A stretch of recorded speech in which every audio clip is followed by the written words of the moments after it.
Welcome back, YouTube fans. This is my review of Gilgamesh, Figma number 300 from Fate Stay Night, Fate Grand Order, and Fate Extra Triple C, actually.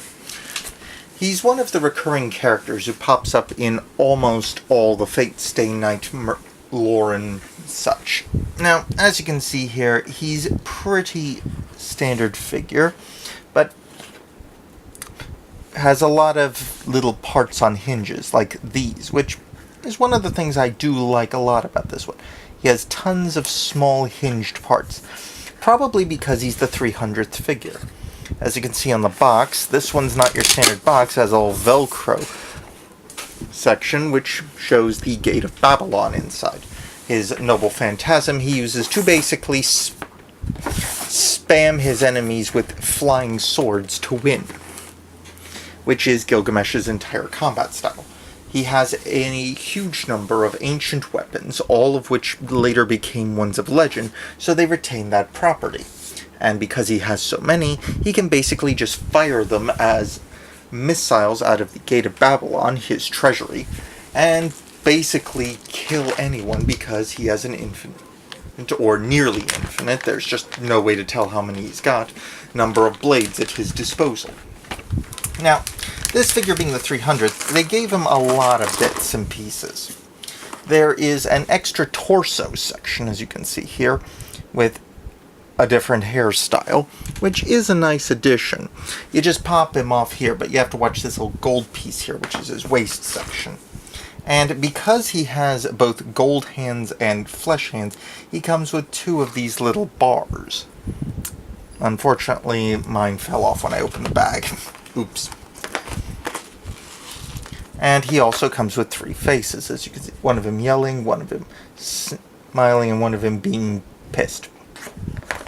He also comes with Ea, his sword, which I really like. The handle comes out like most Figma swords do, because it's safer and easier to do, but it also has three freely rotating sections. So that's a nice addition. It also comes with the chain Enkidu, which is named after Gilgamesh's friend in legend.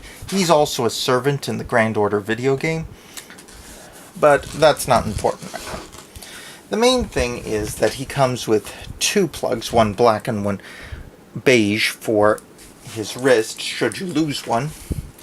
And he also comes with a set of folded arms, which you pop out his elbow joints and you can stick them here. So he can do his crossed arms, I'm superior to you pose. And he comes with 8 gold hands, as you can see here. And he comes with 8 flesh-colored hands. 6 here and 2 on the figure. Now, all in all, this is something I like to see in Figmas. Lots of parts, lots of variety, lots of different things you can do with him. All in all, it's a really solid figure. The only issue I have is with his shoulders, because he's got these big shoulder pauldrons. I wish they had more joints in them so they could move out of the way a bit. His duster, though, has segmented sections, which I like a lot. It gives it a lot more posability and maneuverability. It's one of the things I wasn't as happy about with Nero Saber, but like some people commented, it isn't a big drawback for her. Him, this is definitely a must, because just the way the duster spreads out behind him, it's easier to manipulate if it's multiple pieces, and since it isn't a big solid round piece, it's a lot easier to make it this way. Now, overall, this is a really good figure. However, it is the only one I have of Gilgamesh, which brings me to something else. Now, this I got a very, very long time ago, and it's part of a completely different series, but is roughly the same scale.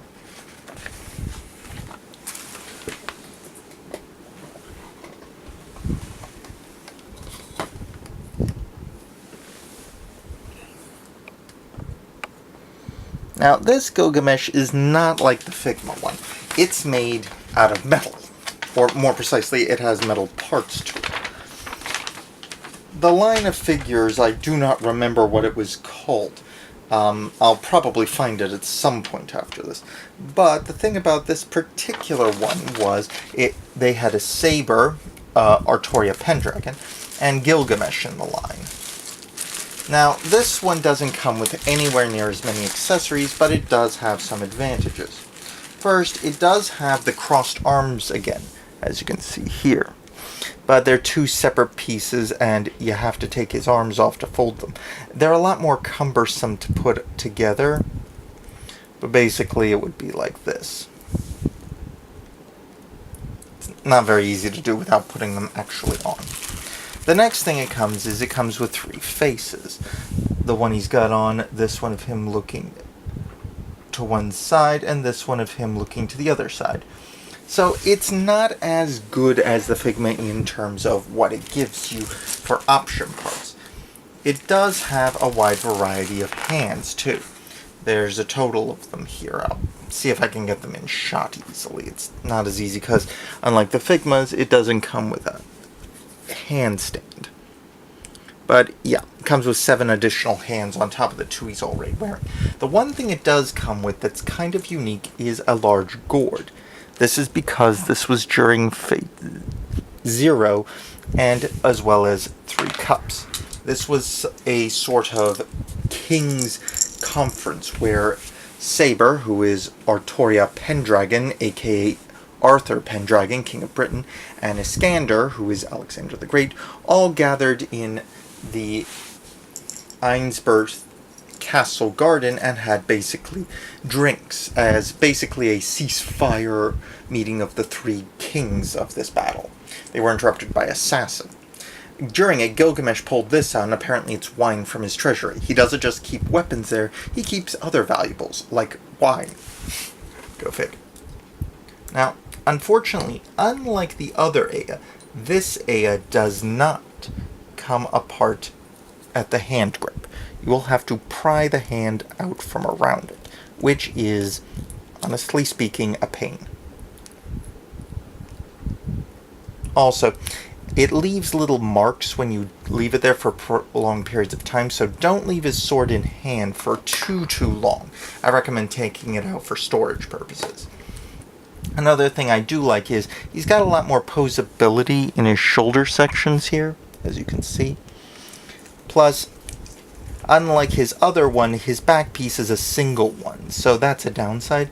But then again, his whole body is basically metal. All of this gold is metal, which is something I do like. Now, there is 2 additional parts. This can be taken off, of course, but it doesn't really serve any purchase otherwise, just telling you his class, Archer.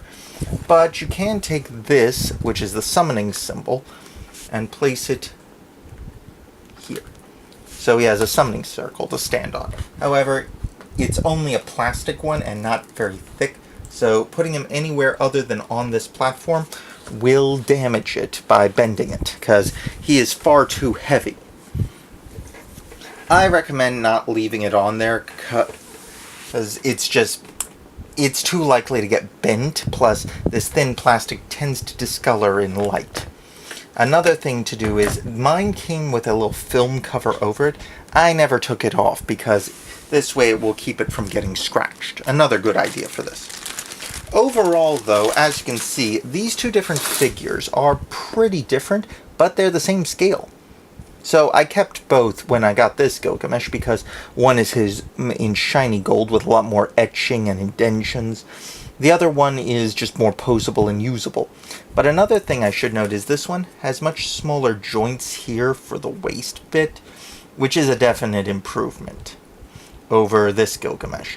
But like I said, both have pluses and minuses. Overall, for ease of purchase, I recommend this Gilgamesh, but if you want to get this one, it's a perfectly fine and valid choice to pick.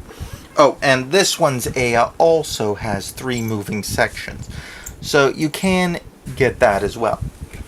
Of course, it's kind of cool because then you can dual wield Ayas. They are approximately the same size and shape, though there is only supposed to be one. But there is a fair difference between them. This one is a bit bigger and the lines are bigger. This one is thinner, but the lines are more shiny. but also the grip guard is a little different angled. That's probably just down to the sculptor who made it. But anyway, that's my review of these. Both excellent figures and definitely well worth purchasing. But with that aside, please like, subscribe, and comment below. Share this video and take a look at my other playlists of characters. And I'll see you guys next time. And follow me on Twitter if you have a minute. Ciao!